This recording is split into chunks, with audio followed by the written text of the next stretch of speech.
सनातन धर्म में एक शब्द बहुत महत्व रखता है, आश्रम। आश्रम शब्द संत महात्माओं के साधनात्मक निवास को भी कहते हैं। ब्रह्मचर्य, गृहस्थ, वानप्रस्थ, संन्यास इत्यादि मर्यादागत परिस्थितियों को भी आश्रम कहा जाता है। और आधुनिक परिप्रेक्ष्य में अलग अलग संप्रदायों के जो मठ हैं, जो मुख्यालय हैं या जो प्रमुख केंद्र हैं, उनको भी आश्रम की संज्ञा दी गई है। अब आश्रम शब्द सामान्यतया हमारे सनातन धर्म में शास्त्रोक्त धर्म को कहा जाता है। शास्त्र ने जिस प्रकार के कर्तव्य का निरूपण किया है, उसमें चतुर्विध प्रकार के शास्त्रोक्त धर्म की आश्रम संज्ञा है।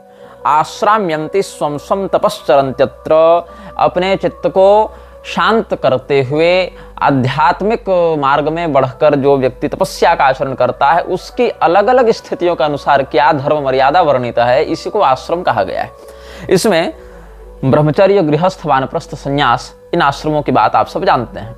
वर्ण और आश्रम दोनों को मिलाकर वर्णाश्रम शब्द का प्रयोग किया जाता है। जो आश्रम युक्त व्यक्ति होता है उसको आश्रमिक कहा जाता है। जो आश्रम युक्त नहीं होता है या अन्य आश्रम में जाकर फिर उससे नीचे वाले आश्रम में उतर जाता है, उसको आरूढ़ पतित कहा जाता है, अनाश्रमी कहा जाता है। तो आश्रमिक और अनाश्रमी ये दोनों शब्द सनातन धर्म में धर्म संगत मर्यादा का पालन करने वाले के लिए और उसके विरुद्ध जाने वाले के लिए प्रयुक्त होते हैं। लेकिन अब क्या हुआ, आश्रमों के नाम पर बनने लगे होटल, आश्रमों के नाम पर बनने लगे डेरे, और इन डेरों में पनपने लगा व्यभिचार, पाखंड, सनातन धर्म को विकृत करने वाले गिरोह। बहुत से डेरे हरियाणा में, पंजाब में, गुजरात में, राजस्थान में और इन क्षेत्रों के लोगों से प्रभावित संस्थाओं के माध्यम से विकसित हो रहे हैं, और जिनके पास कोई सैद्धांतिक बल नहीं, कोई धार्मिक शक्ति नहीं, कोई सांप्रदायिक परंपरा नहीं, केवल खड़े हो गए भोले भाले लोगों के बीच में अपनी मोहिनी वाणी को सत्संग, कीर्तन, नाम दीक्षा इत्यादि का एक आवरण दिखाते हुए, स्वयं को संत के रूप में प्रस्तुत करते हुए ये लोग काल्पनिक मतों का प्रसारण करते हुए शुद्ध सनातनी व्यवस्था के विरुद्ध करके अपने कल्ट को बनाने में ध्यान देने लगे। इनमें भी एक संस्था का नाम मैं लेना चाहूंगा अभी इस वीडियो में, राधा स्वामी। अब राधा स्वामी वाले स्वयं को संत मत का बताते हैं। बहुत अर्वाचीन मत है, बहुत प्राचीन इतिहास नहीं है इसका, अर्वाचीन है। अर्वाचीन हो या प्राचीन हो वो तो अलग विषय हो गया। हालांकि प्राचीन में भी पाखंडियों का तो रहा ही ये दल। बौद्ध, जैन, चारवाक, अरहत, कालमुख, कापालिक, आजीवक ये शब्द प्राचीन है, किंतु क्या श्रुति स्मृति पुराणागम सम्मत हैं? नहीं है। तो प्राचीन अर्वाचीन की बात नहीं, बात शास्त्रीयता की है। किंतु इनमें जो पक्ष पाखंड का है वो तो प्राचीन भी नहीं है, ये तो नितांत ही अर्वाचीन है। तो प्रारंभ में इन लोगों ने क्या किया, सनातन धर्म के ऐसे लोगों को टारगेट करना आरंभ किया जो पढ़े लिखे नहीं थे लेकिन धनाढ्य थे, मतलब जमींदारी थी, अच्छे पैसे वाले थे, लेकिन सनातन धर्म के विषय में उनकी बौद्धिकता उतनी दृढ़ नहीं थी। तो संत का वेश बनाकर एक सफेद वस्त्र पहन लिया, कहीं पर कोई पगड़ी बांध ली, कोई फकीर के समान, जैसे सूफी लोग घूमते हैं वैसे सूफी फकीरों का वेश बनाकर, और ये सारे गैर ब्राह्मण स्वयं को ब्राह्मणों के समान धर्मगुरु का महत्व देने के लिए निकल पड़े इन लोगों को ठगने के लिए। और धीरे धीरे करके इनकी संपत्तियों पर कब्जा करने लगे कि तुम हमको दान दो।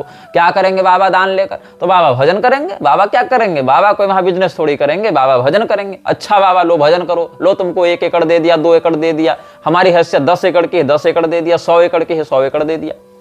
तो इस प्रकार से बन गया आश्रम। आश्रम में घेराबंदी कर दी गई, बोर्ड लगा दिया गया कि सत्संग करेंगे। राधा स्वामी सत्संग व्यास बन गए।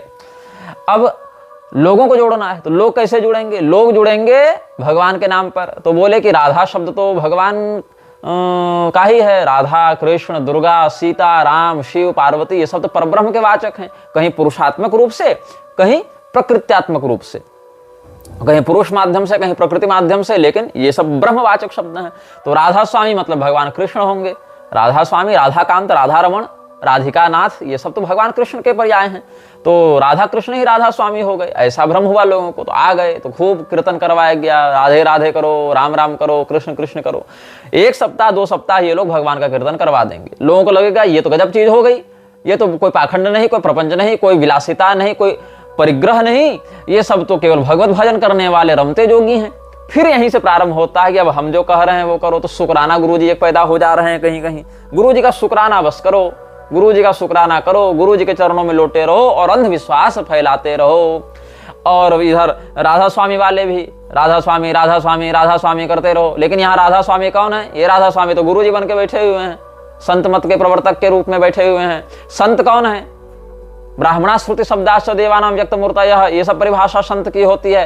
ब्रह्मांड पुराण में देख लो, मत्स्य पुराण में देख लो, गरुड़ पुराण में देख लो, वो संतत्व तो है नहीं, श्रुति में अधिकारी नहीं, श्रुति का खंडन उल्टे कर दे रहे हैं, वेद मर्यादा का खंडन उल्टे कर दे रहे हैं। फिर क्या किया इन लोगों ने? जब वोट बैंक इनके पास हो गया तो वोट बैंक जिसके पास होता है नेता उसके चरण चाटते हैं। जिस समय आसाराम बाबू के पास वोट बैंक दिख रहा था, मोदी वहां जाकर खूब माथा टेकता रहा। बाद में उसी मोदी शाह की जोड़ी ने आसाराम बाबू को ऐसा फंसाया, ऐसा जेल भेजा कि बार बार गवाहों के और आरोपी के बयान बदलते रहने के बाद भी, साक्ष्यों के सिद्ध न होने के बाद भी व्यक्ति को बेल तक नसीब नहीं हुई। जबकि जग्गी वासुदेव पर भी तमाम आरोप अनेक प्रमाणों के साथ लगाए जा रहे हैं, लेकिन उसके साथ तो अमित शाह बैठकर कार्यक्रम करेगा, क्योंकि नेताओं को नीति नियम से मतलब नहीं है। नेताओं को मतलब है जनाधार और सिंडिकेट से, कि सिंडिकेट का कितना पावर चल रहा है। पावर चलेगा तब तक झुकेंगे, नहीं चलेगा उखाड़ के फेंक देंगे, बस इतना ही होना है। तो जब डेरों का सिंडिकेट बढ़ने लगा, पावर बढ़ने लगा, तो रामपाल पैदा हो गया, राम रहीम पैदा हो गया, राधा स्वामी पैदा हो गया, धन निरंकार पैदा हो गया, अलग अलग लोग पैदा हो गए। अपने आप को सर्वोच्च सर्वसमर्थ जगदीश्वर के तुल्य बताने लग गए। केवल हमारी पूजा करो, हमारे आश्रम में आ जाओ, हमसे जुड़ जाओ, जो हमसे नहीं जुड़ेगा वो मूर्ख है, पाखंडी है, अंधविश्वासी है, हम असली वैज्ञानिक सत्य बताएंगे, सत्य का मार्ग दिखाएंगे। इस दावे के साथ इन्होंने किसानों की जमीनें कब्जा करना आरंभ कर दिया, इन्होंने किसानों की जमीनें हड़पना आरंभ कर दिया। अब किसानों की जमीनें जो हैं वो बहुत बार ऐसे क्षेत्रों में होती थी जहां पर कोई उनका वैल्यूएशन अच्छे से नहीं कर पा रहा था, मतलब वहां दूर दराज वाले प्रांत हैं। तो लॉन्ग टर्म इन्वेस्टमेंट करने के लिए इन लोगों ने दान पत्र लिखवाकर अथवा बहुत ही कम दामों में, सरकारी रेट से भी कम दामों में उन जमीनों को एक्वायर करना, खरीदना आरंभ किया और सैकड़ों एकड़ की संख्या में, हजारों एकड़ की संख्या में खरीदना प्रारंभ किया। और धीरे धीरे करके कहीं कम कहीं अधिक, कहीं कम कहीं अधिक, बस जमीन खरीदते गए, बाउंड्री मारते गए, जमीन खरीदते गए, बाउंड्री मारते गए। और इस प्रकार से राधा स्वामी सत्संग व्यास के बैनर तले हजारों एकड़ भूमि पर कब्जा कर लिया गया, कहीं दान पत्र के माध्यम से, कहीं पर कम मूल्य में रजिस्ट्री करा के माध्यम से। और इन लोगों ने फिर क्या किया? अपना सत्संग व्यास का बोर्ड लगा दिया और वहां पर अपनी असत साहित्य को बेचना प्रारंभ किया, लोगों को मूर्ख बनाना प्रारंभ किया। तो क्या ये धर्म का प्रचार कर रहे हैं? नहीं। आप पढ़ें इनकी पुस्तकों को तो क्या कहते हैं ये लोग, जो राधा स्वामी सत्संग व्यास से अध्यात्म का मार्ग ये सब पुस्तक प्रकाशित है, उसमें आप देखिए 98, 99 ये सब में देखिए पृष्ठों में अध्यात्म का मार्ग प्रकाशित है और बहुत कुछ इन्होंने पुस्तकें लिखी हैं। फिर तीसरा पैरा, 6 लाइन, ये सब हमने यहाँ पर लोगों ने भी भेजा, हमने भी क्रॉस वेरीफाई किया।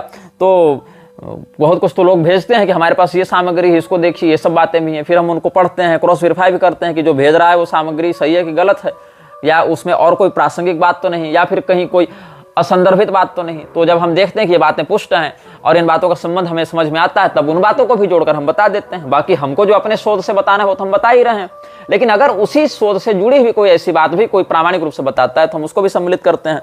तो इन्होंने क्या लिखा है कि प्राचीन धर्म ग्रंथों में वेदों का विशेष स्थान है, इन्हें सबसे प्राचीन धर्म ग्रंथ माना जाता है। शताब्दियों पहले जब वेदों को लिखित रूप नहीं दिया गया था, शायद संस्कृत वर्तमान अस्तित्व में नहीं थी तब, और संस्कृत वर्णमाला भी तब अस्तित्व में नहीं थी, शायद संस्कृत वर्णमाला तब अस्तित्व में नहीं थी। उस समय वेदों को इतना पवित्र माना जाता था कि पिता अपने पुत्र को मौखिक रूप से कान में धीरे धीरे इस तरह वेदों का ज्ञान देते थे कि कोई दूसरा न सुन सके। हालांकि वेद अपने ज्ञान तथा प्राचीन ग्रंथ दोनों के कारण पूजनीय है। बहुत अच्छी बात है, लेकिन यहाँ पर एक आपत्तिजनक बात क्या है कि इसके अनुसार वेदों को तब लिखा गया, तब बताया गया या तब रचना की गई, लिखा गया तो नहीं कह सकते, क्योंकि इन्होंने स्पष्ट किया है कि संस्कृत वर्णमाला का अस्तित्व तब नहीं था। तो भैया तुम बोल रहे हो तो वर्णमाला के बिना बोल ले रहे हो, बिना व्याकरण के बोल ले रहे हो, बिना शब्द विन्यास और व्याकरण शब्दानुशासन के ही तुम बोल ले रहे हो, बिना वर्गों का ज्ञान हुए, बिना वर्णों का वर्गीकरण किए हुए तुम बोल ले रहे हो। अस्तु, चलो इनके कुतर्क को मान भी यदि लें राधा स्वामी वालों को, तो केवल मौखिक रूप से संवाद हो रहा था और लिखित रूप से संवाद नहीं हो रहा था। मतलब कि क को कैसे लिखना है, लिपिबद्ध रूप से किस वर्ण को किस आकृति से संकेत करना, ये नहीं था। चलो मान लिया दुर्जनतोष न्याय से, श्रुति शब्द है, बोलते गया पिता और सुनते गया पुत्र, प्राप्त हो गया। लेकिन आगे देखो कैसे इस प्रकार से लोगों को भ्रमित करते हैं। आगे कहते हैं, परंतु यह भी सत्य है कि संत मत, मतलब राधा स्वामी मत, आध्यात्मिक दर्शन शास्त्र की सबसे प्राचीन विधि है जो वेदों से कई युग पहले अस्तित्व में आ गई थी। मतलब वेद अनादि पौरुषेय नहीं है, वेद तो अर्वाचीन है, राधा स्वामी मत ही प्राचीन है। ये इन लोगों का कुतर्क सुन लो। आगे देखो क्या कहते हैं।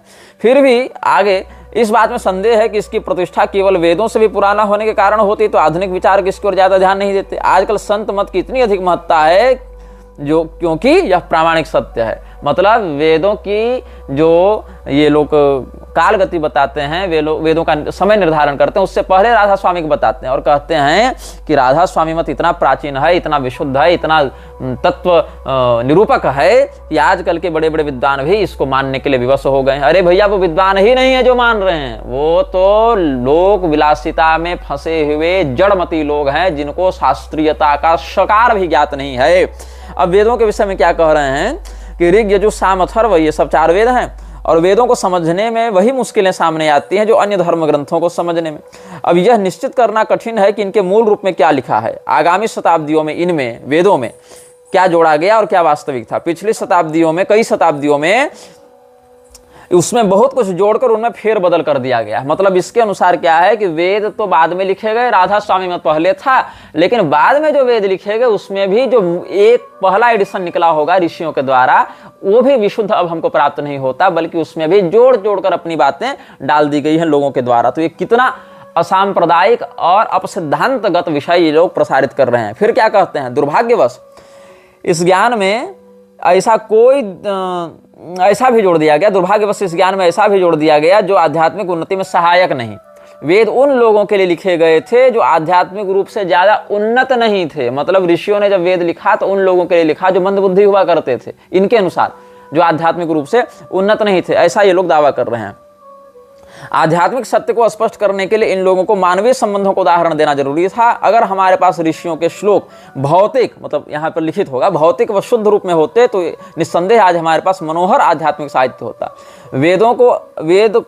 वेद बड़े स्पष्ट रूप से शब्द धुन के बारे में बताते हैं। वेदों में से नाद कहा गया है।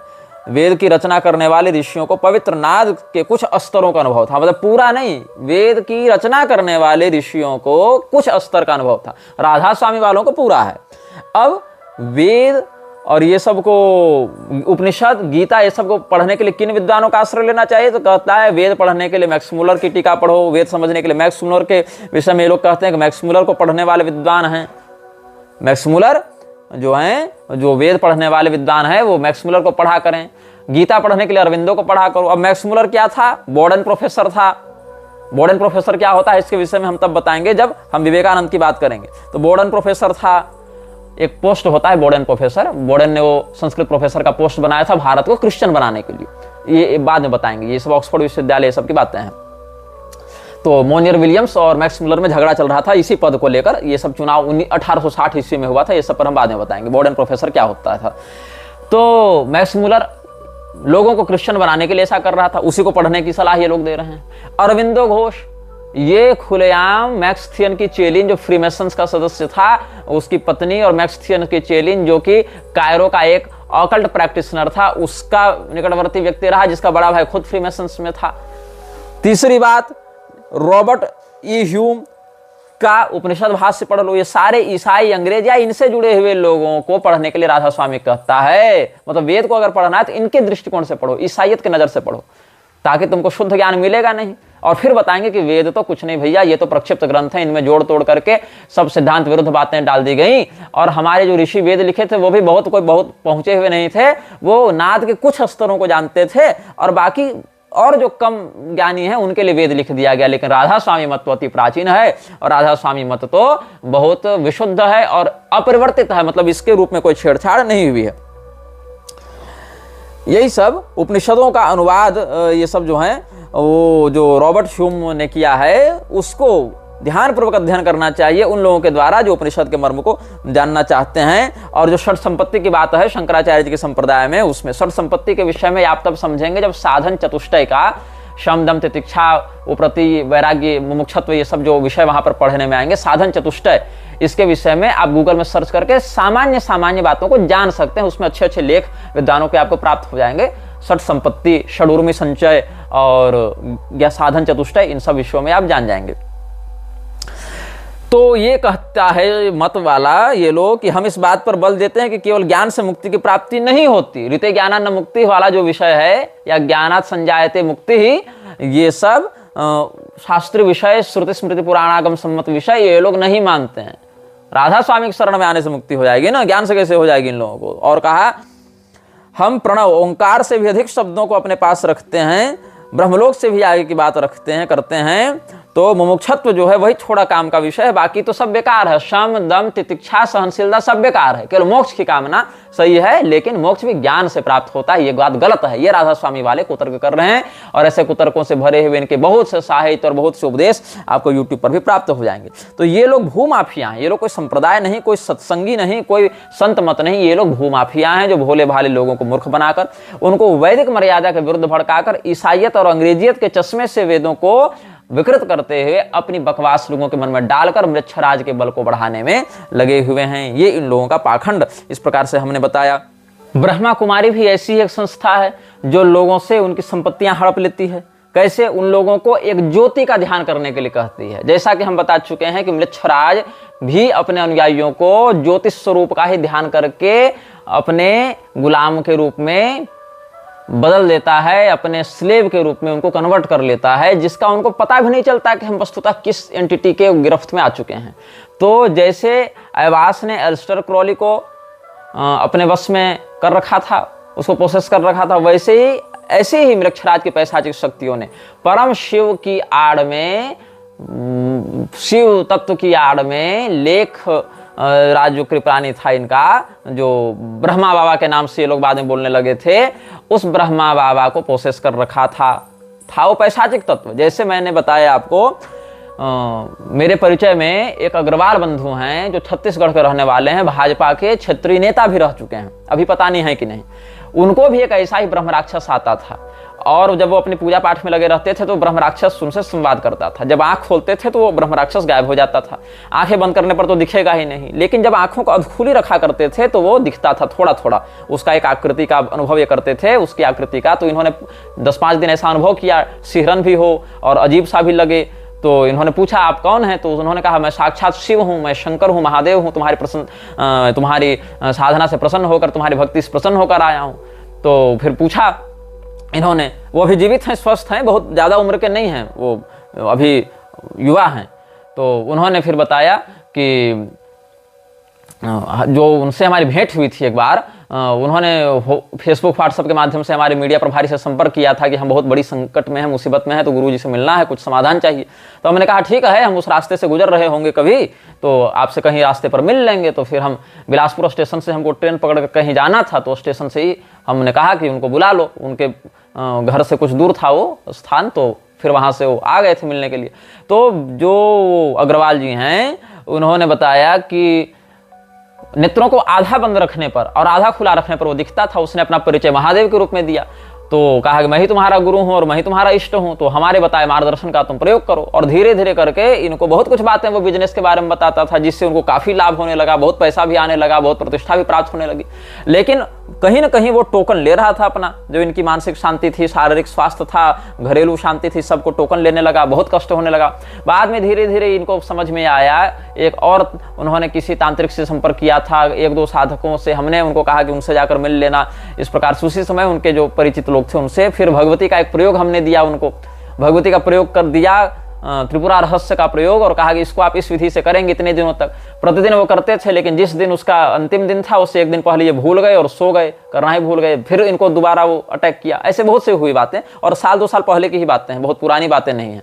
तो उस ब्रह्मराक्षस ने, वो ब्रह्मराक्षस था, वो कोई देवता नहीं था, लेकिन लोगों को भटकाने के लिए वो ब्रह्मराक्षस का वैसा महादेव हूँ ऐसा भ्रम करते हुए प्रोसेस करता था। वैसे ही लेखराज कृपलानी का भी हाल हो गया। तो ये जो ब्रह्मा कुमारी वाले हैं, इन लोगों ने सबसे पहले अपना नाम रखा था क्या? ओम मंडली। तो हमारे पास डेली मेल का जो पत्र है, अखबार डेली मेल, उसका 5 जुलाई 1939 ईस्वी का एडिशन है डेली मेल का। वहां पर एक टाइटल छपा है, 100 girls refuse to marry, the Om Mandali celibacy cult which forbids girl disciples to marry and induces wifes to leave their husbands. flared up against in Karachi yesterday when it was said that in spite of government measures, more than 100 girls have resumed the cult and refused to leave 2 houses there. Already property in Hyderabad has been confiscated from the founder, 44 years Bhai Lekhraj, who has sworn to emulate Krishna, the Hindu deity, who had 16,000 women votaries. Lekhraj has now bought 5 buses. It is thought that he may be trying to develop the cult by moving from place to place. जो लेखराज क्या कर रहा था उस समय, महिलाओं को उनके घरों से तोड़ तोड़ कर बाहर ले जा रहा था। कहा कि कृष्ण भगवान 16,000 विवाह किए थे, हम भी टक्कर के आदमी, हम कोई कम है क्या? और 100 लड़कियों का यहाँ समाचार छपा है जिन्होंने विवाह करने से मना कर दिया कथित ब्रह्मचर्य संगठन को ज्वाइन करने के कारण। और जो महिलाएं विवाह कर चुकी हैं वो भी अपने मेरे पति को छोड़कर भाग जावे, हमारे संगठन में आ जावे, ऐसा ये लोग कह रहे थे। और 5 बसें भी उसने खरीद रखी थी ताकि अगर किसी संकट की स्थिति में हम लोग को माइग्रेट करना पड़े तो हम लोग माइग्रेट कर सकें। डेली मिरर जो है ना, गेराल्डाइन हाउस, रॉल्स बिल्डिंग, फैटर लेन, EC4, यहां से हम एक डेली मिरर से बता रहे हैं, ओम मंडली को लव सेंचुरी की उपाधि दी गई थी, जो बहुत सी लड़कियों को अपने ओर आकर्षित करके उनको कथित ब्रह्मचर्य के नाम पर पता नहीं क्या करवा रहे थे ये लोग पिशाच पूजकों के द्वारा। The government of Sindh yesterday banned the well known Hindu Om Mandali celibacy institution after receiving the report of a special tribunal appointed to investigate the institution's activities. एक स्पेशल ट्रिब्यून बैठाया गया था इन लोगों की जांच करने के लिए, तो ओम मंडली को बैन किया गया था। यही ओम मंडली को रिब्रांड करके ब्रह्मा कुमारी के नाम से इन लोगों ने लॉन्च किया। ओम मंडली was founded 3 years ago in Hyderabad by Dada Lekhraj, a wealthy merchant, to propagate the virtue of celibacy and give expression to the growing revolt against the Hindu idol of marriage, whereby the wife is merely the husband's chattel. The society had about 400 members, including many beautiful young girls. Wives discontented with their husbands fled to the Om Mandali headquarters to such an extent that last August, irate husbands left stand picketed the building for several days. Police then took action and began to investigate alleged orgies going on inside. The movement had enjoyed great popularity in Hyderabad, said the Associated Press. बहुत से सुंदर और जवान लड़कियों को अपने ओर आकर्षित करके ब्रह्मचर्य के नाम पर ये लोग अपने ग्रुप में सम्मिलित करवाते थे और ऑर्गी प्रैक्टिसेज में लगे रहते थे। इन सब विषयों को आप गूगल में सर्च करके जान सकते हैं। और फिर बहुत सी जब अपने पति से नाखुश महिलाएं, असंतुष्ट महिलाएं भागने लगी पतियों को छोड़ छोड़कर और ओम मंडली ज्वाइन करने लगी, तब जब पुरुषों ने इन लोगों के हेडक्वार्टर पर आक्रमण किया था, फिर पुलिस के संज्ञान में सब बातें आई, तब उन लोगों ने एक्शन लेकर इसको वहां पर बैन करवाया था। और ये संख्या जिस समय छपा था समाचार, उस समय 400 महिलाएं थी। लेकिन 13 मार्च 1939 ईस्वी को डेली मेल ने क्या छापा? Wives have left their husbands and young girls have refused to marry. Karachi से छपा था, संडे था उस दिन, 13 मार्च 1939 को ये। तो 5000 fight women's cult, 5,000 angry husbands, parents and guardians yesterday marched on the Sindh government secretariat in protest against the activities of the Om Mandali celibacy cult here. The cult has aroused fierce indignation by including young girls to refuse to marry and wives to leave their husbands. A clash seemed inevitable as the march has been harmed by the government. The crowd, led by crippled Hindu leader Baswani in a wheelchair, came face to face with a cordon of police. Then the Minister of Public Works, Mr. Wazirani, intervened. He gave a written guarantee that the government would order the cult to discontinue certain practices. The crowd dispersed. Founder of the cult is handsome 44 years old Bhai Lekhraj, against whom charges of kidnapping are being heard in the magistrate's court.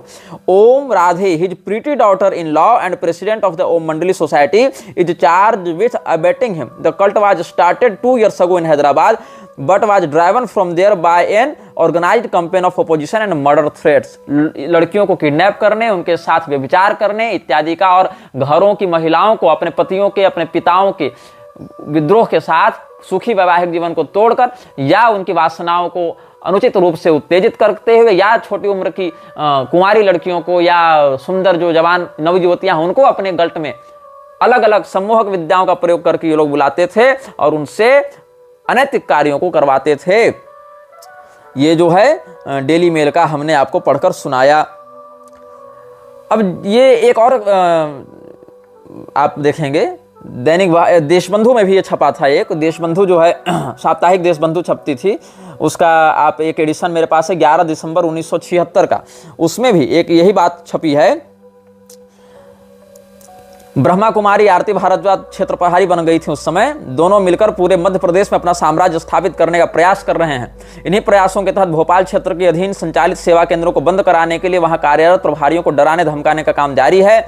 यदि ये सेवा केंद्र बंद हो जाते हैं तो इंदौर के केंद्र खोल दिए जाएंगे तथा ओम प्रकाश का साम्राज्य फैलता जाएगा। इस पूरे प्रकरण में सवाल यही उठता है कि सारे विवाद से वाकिफ होने के बाद संस्था की प्रमुख प्रशासिका प्रकाश मणि जी खामोश असहाय क्यों है? क्योंकि यहाँ लड़कियों को बुला बुला कर ये सब तरह तरह के गलत काम करवाते थे, जिसके सबूत आज भी आपको यूट्यूब पर सैकड़ों वीडियो में मिल जाएंगे। कैसे लोगों की प्रॉपर्टी को छीनकर, कैसे छोटी उम्र की लड़कियों को, नाबालिगों को, सुंदर लड़कियों को अध्यात्म, मेडिटेशन, ज्योति ध्यान इत्यादि, राजयोग इत्यादि के माध्यम से ये लोग अपने ग्रुप में, अपने गैंग में सम्मिलित कर लेते हैं। और दुर्भाग्य से भारत के राष्ट्रपति पद पर बैठी महिलाएं भी इस संस्था के दुष्प्रभाव में आकर इनको प्रमोट करने में, इनको ग्लोरीफाई करने में लगी रहती हैं। तो क्या हुआ कि वहां तो माफिया कल्ट चल रहा है, कार्टल चल रहा है, तो कार्टल पर जिसका दबदबा रहेगा वहीं पर राज उसका चलेगा। तो इसीलिए कहा गया है। यह शायद बहुत कम लोगों को पता होगा कि ब्रह्मा कुमारी संस्था पंजीकृत संस्था नहीं है, यानी ब्रह्मा कुमारी प्रजापिता विश्वविद्यालय के नाम से संस्था संचालित करने के लिए मुख्यालय की अनुमति आवश्यक नहीं। यही वजह है कि मुख्य प्रशासिका यदि ओम प्रकाश शर्मा को संस्था से निष्कासित करती हैं तो वे अपनी स्वयं की संस्था इसी नाम से चला लेंगे। आरती भारद्वाज और ओम प्रकाश मिलकर ब्रह्मा कुमारी को उसका जो मुख्य जो हाई टेबल था ब्रह्मा कुमारी में, उससे विद्रोह करके अपना एक अलग सिंडिकेट चलाने लगे थे। इसी पर यह समाचार छपा है। इस विवाद में मुख्य प्रशासिका का धर्म संकट यही है कि चंद ब्रह्मा कुमारियों का पक्ष लेकर वे ओम प्रकाश शर्मा के अधीन बसे साम्राज्य को अपने हाथ से जाने नहीं देना चाहती। भले ही ब्रह्मा कुमारियों को शिकायत कितनी भी सही हो, वर्तमान में स्थिति यह है कि ब्रह्मा कुमारी संस्था पर जिसका जोर चलेगा वही काबिज रहेगा, जिससे यह सब गंवारा नहीं, वे अपनी राह बदल सकते हैं। कुल मिलाकर प्रजापिता लिखते हैं ऐसे, ब्रह्मा कुमारी विश्वविद्यालय में ईश्वरीय साधना या उपासना नहीं बल्कि धन संपत्ति व साम्राज्य विस्तार का संघर्ष चल रहा है, जिसे बचाए रखने की व्यवस्था ने संस्था की मुख्य प्रशासिका जो प्रकाश मणि थी उस तक को खामोश कर दिया है। ये साप्ताहिक देशबंधु में छपा हुआ समाचार था। और दैनिक भास्कर ने 13 दिसंबर 1986 ईस्वी को इंदौर से शनिवार को ये 40वें वर्ष का 357वां अंक जो छपा था, वहां पर एक आर्टिकल छापा है दैनिक भास्कर ने, वो भी मैं पढ़कर आपको सुना दे रहा हूं। ब्रह्मा कुमारियां छली जा रही हैं, उनके साथ ब्लैकमेल किया जा रहा है, ज्योति बिंदु स्वरूप परमात्मा के नाम पर वे पीटी जा रही हैं, धार्मिकता गायब हो चुकी है। इंदौर जोन पूरी तरीके से अधार्मिक कृत्यों में संलग्न है। वहां की ब्रह्मा कुमारियां प्रपंचों में फंस चुकी हैं। ज्योति बिंदु को सब कुछ बताकर नई जिंदगी शुरू करने का दर्शन उन्हें ब्लैकमेल करवाने को बाध्य कर रहा है। यह सब उन ब्रह्मा कुमारियों ने कहा है जो जैसे तैसे जोन की परिधि से बाहर भागी हैं। उनका मत है कि ब्रह्मा प्रजापिता ब्रह्मा कुमारी ईश्वरीय विश्वविद्यालय के सिद्धांत जितने पुनीत हैं उसके लोग उतने ही गलीज हैं। अब सिद्धांत तो पुनीत है नहीं, इनको क्या सिद्धांत के बारे में पता था? सिद्धांत ही गलीज है तब तो लोग गलीज हुए ना। सिद्धांत कुछ है नहीं, बकवास है कि 5000 साल का चारों युग होता है, हर 5000 साल के बाद घटना रिपीट होती है। ब्रह्मा विष्णु महेश से बड़े हमारे लेखपाल दादा हैं, लेखराज दादा हैं, और 84 बार मनुष्य योनि लेनी है, और एक बार जो मनुष्य बना वो अगले जन्म में फिर मनुष्य बनेगा, फिर मनुष्य बनेगा, और एवरेज निकालें तो 5000 साल में 84 बार मनुष्य बनेगा, तो एवरेजली देखें तो 60 साल से अधिक किसी की उम्र हो ही नहीं सकती है। तो ये सारी बकवासों को भर के इन लोगों ने पैशाचिक मतों के माध्यम से केवल संपत्ति बटोरो और वो जो अनाम लक्ष्य की ज्योति है उससे लोगों को जोड़ो, बस यही इनका है काम। तो ये आगे अखबार में लिखता है कि जो तथ्य सामने आए हैं उससे लगता है कि ब्रह्मा कुमारियों का इंदौर जोन भी उसके निर्देशक ओम प्रकाश शर्मा की स्वार्थ पूर्ति का केंद्र बनकर रह गया है। बताया जाता है कि शर्मा ने संस्था की बुनियादी नीति, नियमों व सिद्धांतों को ताक में रखकर अनेक ब्रह्मा कुमारियों के जीवन को बर्बादी के कगार पर पहुंचा दिया है।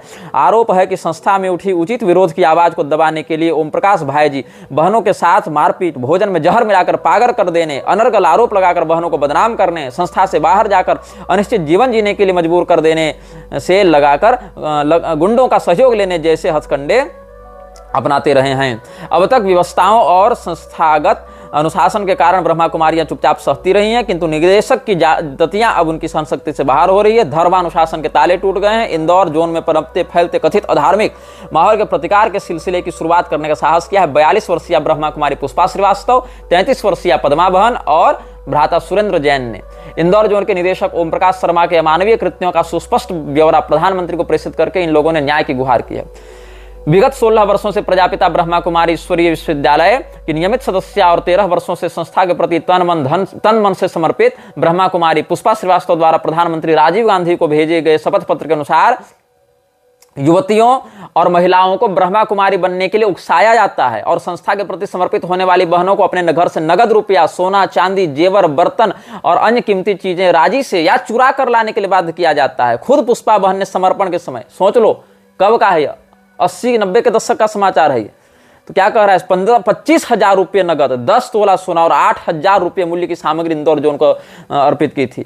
धन व अन्य संपदा लेते समय आश्वासन दिया जाता है कि विपत्ति काल में या जरूरत पड़ने पर आपको वापस लौटा दिया जाएगा। तब तक इस धन का विस्तार ईश्वरीय संदेश के विस्तार धन का उपयोग तब तक इस धन का उपयोग ईश्वरीय संदेश के विस्तार हेतु किया जाएगा, किंतु बाद में आवश्यकता अनुसार मांग करने पर कुछ भी नहीं लौटाया जाता। बहने व भ्राता ऐसी दशा में कुछ नहीं कर सकते, क्योंकि धन लेते समय किसी भी प्रकार की रसीद अथवा प्रमाण पत्र नहीं दिया जाता। देखो गौर करना, आज भी ये सारा सिंडिकेट, ये जो माफिया कार्टल चला रहा है इन लोगों के द्वारा, उसका यही मोनोपोली का नियम रहा है, जो कि बहुत से अभी के भी ब्रह्मा कुमारी के चंगुल से भागे लोग सार्वजनिक रूप से व्यक्त करते रहे। यूट्यूब में बहुत से ऐसे इंटरव्यू आपको मिल जाएंगे।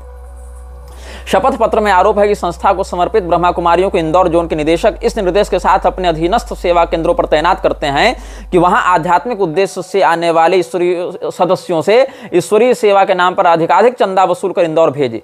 संस्था मुख्यालय के निर्देश नहीं होने के बावजूद जोन इंचार्ज ने प्रत्येक ब्रह्मा कुमारी को निश्चित अवधि में निश्चित धनराशि अनिवार्य रूप से इंदौर कार्यालय भेजने के निर्देश दे रखे हैं, जिसका पालन न करने पर अथवा कम राशि भेजने पर ब्रह्मा कुमारी को प्रताड़ित किया जाता है, उनको उसे अक्षम व बागी करार दिया जाता है तथा बार बार विभिन्न केंद्रों पर भटकाकर मानसिक यातनाएं दी जाती हैं।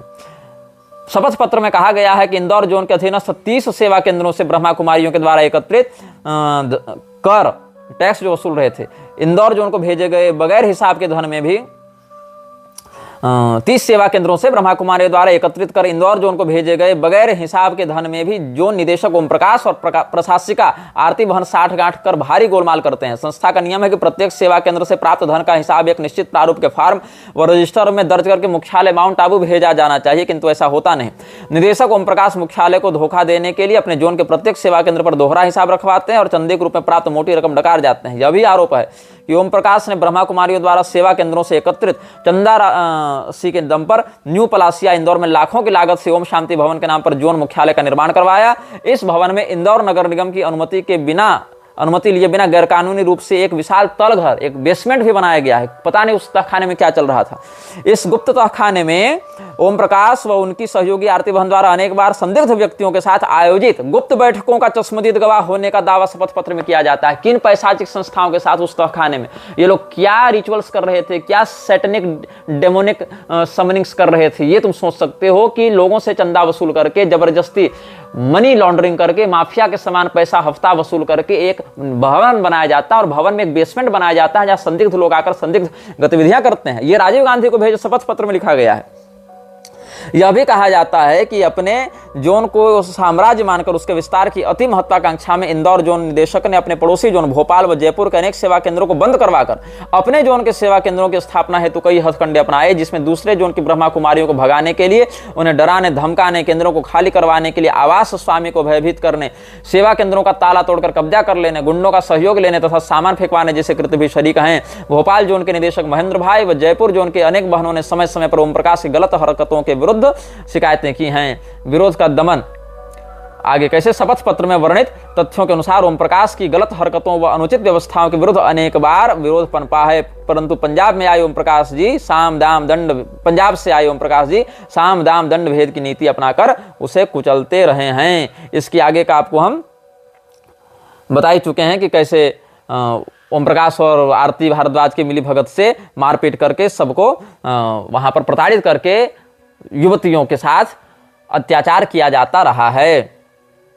ऐसे ही दैनिक भास्कर इंदौर का आगे देखिए क्या वर्णन है कि उनके अधीन कार्य करने वाली 60 से अधिक ब्रह्मा कुमारियों में अधिकांश को उन्होंने ही समर्पित करवाया है, अतः संस्था के बजाय व्यक्तिगत रूप से उनके प्रति समर्पित हैं। ओम प्रकाश जी अपने विरोधियों के सफाई हेतु बखूबी उनका उपयोग करते हैं। ब्रह्मा कुमारियों ने विरोधी व्यक्ति के खिलाफ झूठे आरोप पत्र भिजवाने, चारित्रिक लांछन लगाने तथा संस्था मुख्यालय पर प्रधान दादी प्रकाशमणि के समक्ष अपने पक्ष में समर्थकों का प्रदर्शन करवाने जैसे काम किए जाते हैं।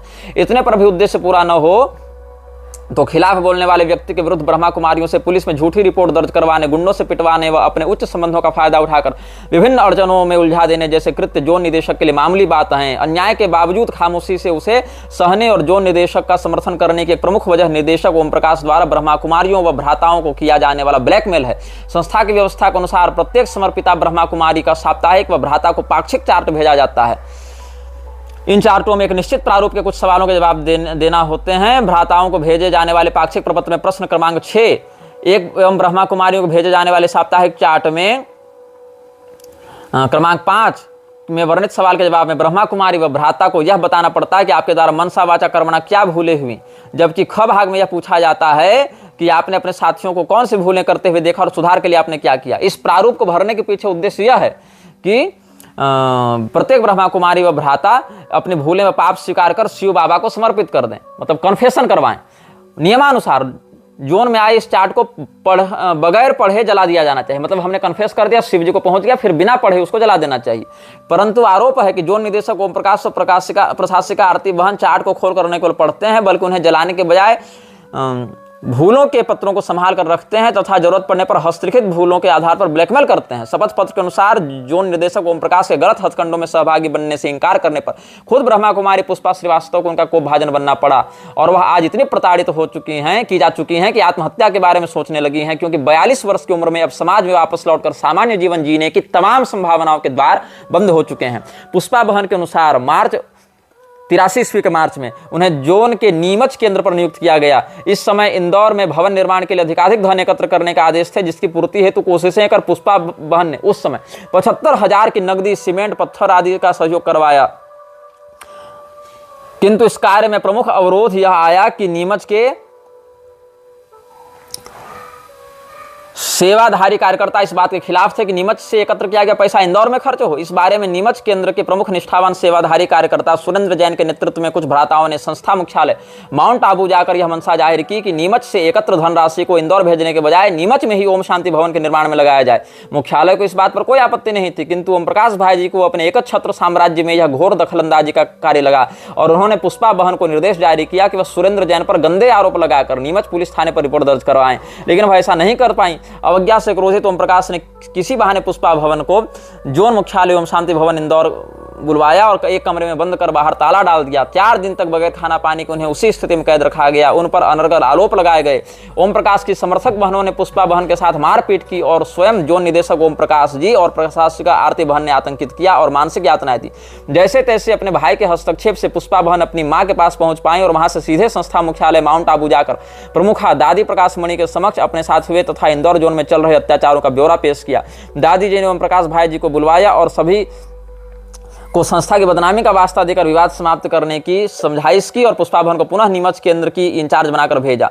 33 वर्षीय पद्मा बहन ने भी अब अपनी जबान खोली है। उनके शपथ पत्र में वर्णित स्थितियां बेहद मार्मिक और अमानवीयता का कच्चा चिट्ठा है। पद्मा बहन पिछले 13 वर्षों से संस्था के नियमित सदस्य तथा 76 ईस्वी में संस्था को समर्पित हुई। समर्पण के समय पद्मा के माता पिता व भाइयों द्वारा जीवन निर्वाह के लिए दिया गया 11 तोला सोना, लगभग 10,000 नगद, उपयोग हेतु स्वेटर बुनने की मशीन, 2 गैस चूल्हे, हजारों के बर्तन व कीमती गोटे किनारी कपड़े पद्मा ने सभी कुछ संस्था को सौंप दिए। उन्हें कोई रसीद इंदौर जोन से नहीं दी गई।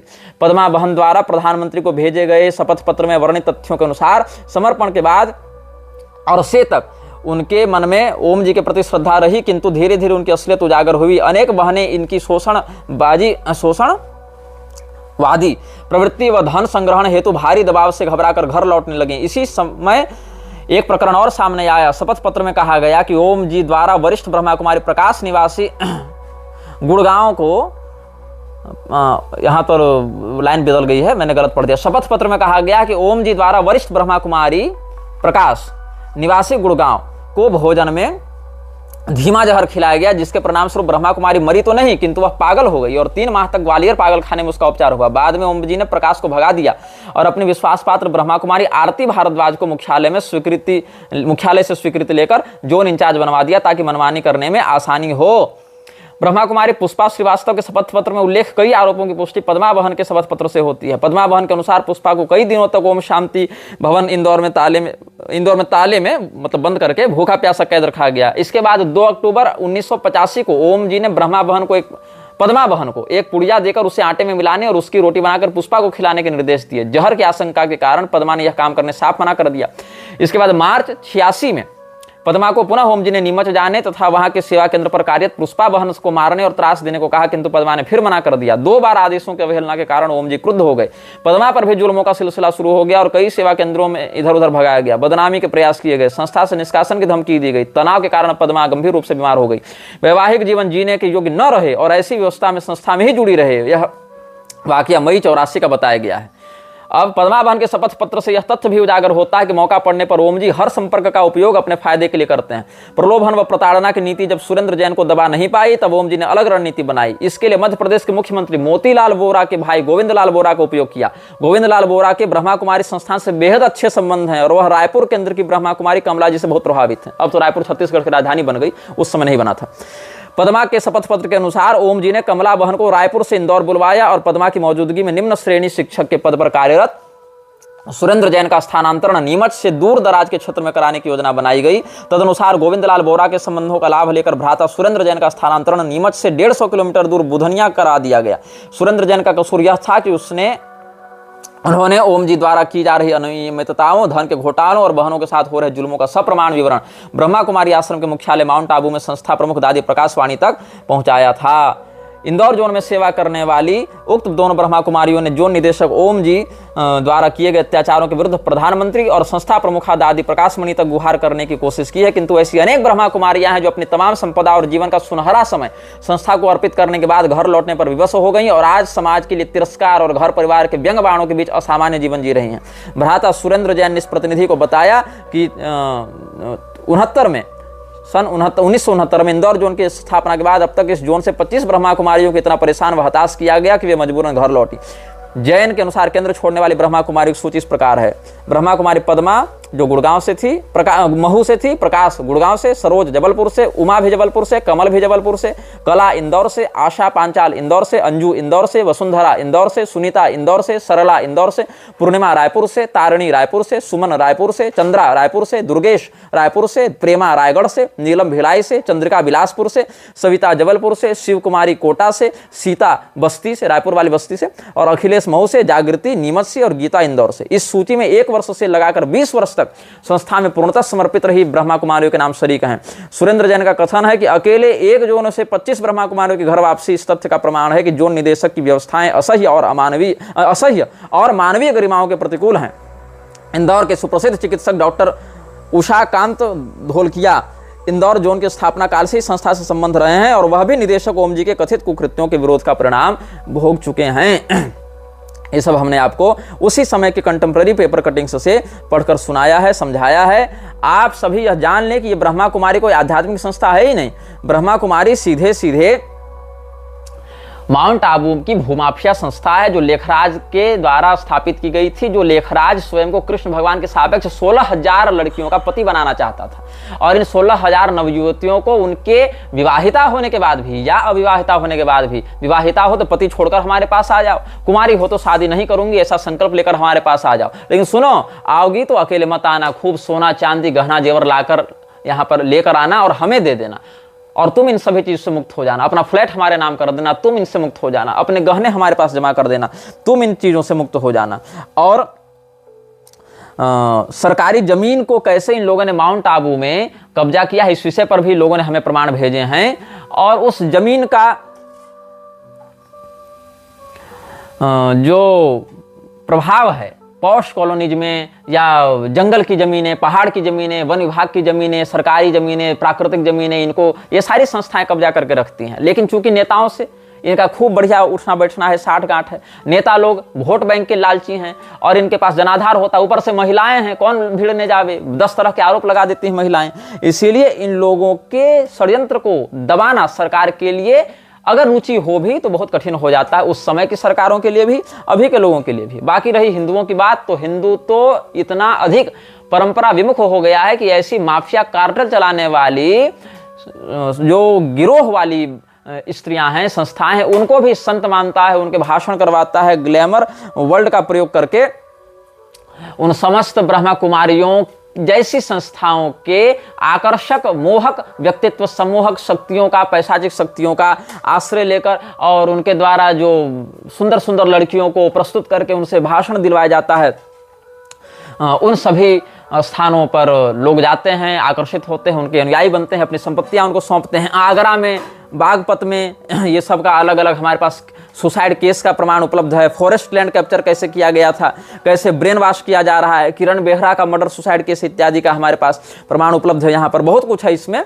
और जो न्यूज कटिंग्स हैं, केस जो इन पर कितने सारे चल रहे हैं, भूमाफियाओं के, जो ग्वालियर केस है, भोपाल का केस है, कैसे हिंदू महिलाओं को ये लोग अपने संस्था से जोड़कर ब्रह्मा कुमारी संस्था को 14 से 20 साल की लड़कियों को अपनी ओर आकर्षित करने में बड़ी रुचि रहती है। क्या करते हैं ये लोग, ट्रेंड सुंदरियों को, युवतियों को, 14 से 20 साल तक की सुंदर कन्याओं को बहका कर फांस कर ले उड़ते हैं, दूर देशस्थ अपने अड्डों में भेज देते हैं। धनिक युवकों को उन लड़कियों के माध्यम से फंसवा कर उनसे धन ऐंठ लेते हैं। साधारण लोग और अधिक आयु की प्रौढ़ा स्त्रियों को ये कम पसंद करते हैं, लेकिन जहां सुंदर लड़कियां उनको जल्दी लाओ और उनसे उन धनी लड़कों को अपने पास फंसवाओ जिनके पास अच्छा पैसा है।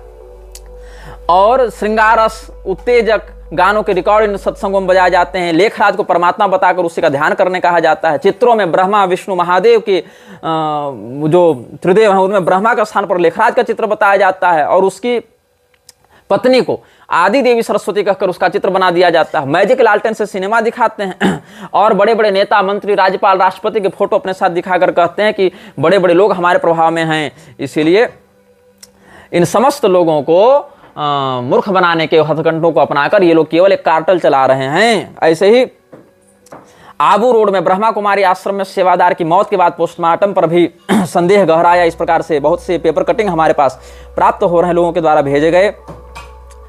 जितने भी ये सब ओम मंडली वाले गिरोह के लोग थे और कन्या समर्पण समाज ये लोग चला रहे हैं। पंचम सिंह नाम का जो दस्यु सम्राट नहीं था पहले, जो पहले खूब ब्रह्मा कुमारी का प्रचार करवाया, वो उसका भी आरोप रखा बाद में कि ब्रह्मा कुमारी संस्था के लोग धर्म और अध्यात्म के नाम पर मनोवैज्ञानिक तरीके से लोगों को अपने जाल में फंसाकर उनके जीवन का उपयोग करते हैं और मनगढ़ंत ज्ञान सुनाकर दान के नाम पर संपत्ति लूटकर खुद के लिए महलों जैसे आश्रम बनाकर ऐशो आराम के साधन जुटाते हैं।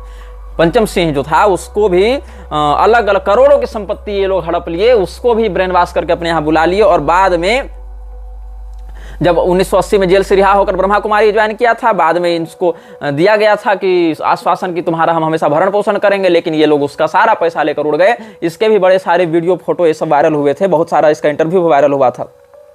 और इसीलिए इसने कहा था कि जब पैसा पास था तो घर आते थे ये लोग, पैसा समाप्त तो हो गया तो आना जाना भी छोड़ दिए। इसीलिए ब्रह्मा कुमारी से बच्चियों को रखें दूर, जीवन होने से बचाएं, जीवन बर्बाद होने से बचाएं। ये पेपर कटिंग भी छपी हुई थी यहाँ पर। परम पिता परमात्मा और उनके दिव्य कर्तव्य नाम से ये लोग बीच भगवान विष्णु को और इधर अपना लेखराज को और उधर महादेव जी का फोटो छापकर कहता है ब्रह्मा कुमारी का गिरोह कार्टल कि ये जो लेखराज है यही असली ब्रह्मा है।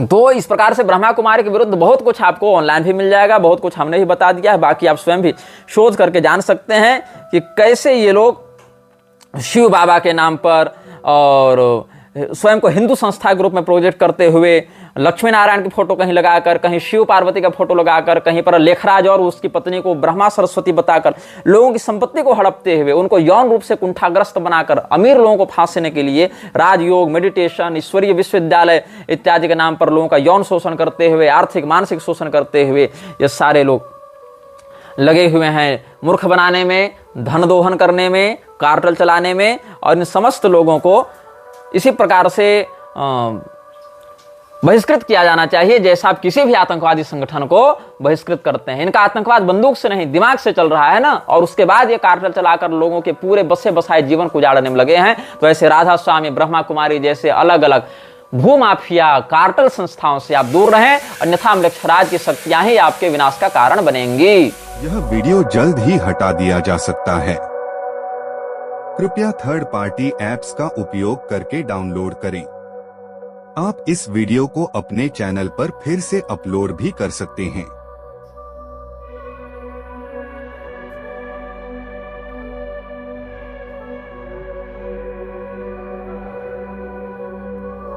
This video may get deleted soon. Please download using third party apps. You may also re-upload this video on your channels. Thank you.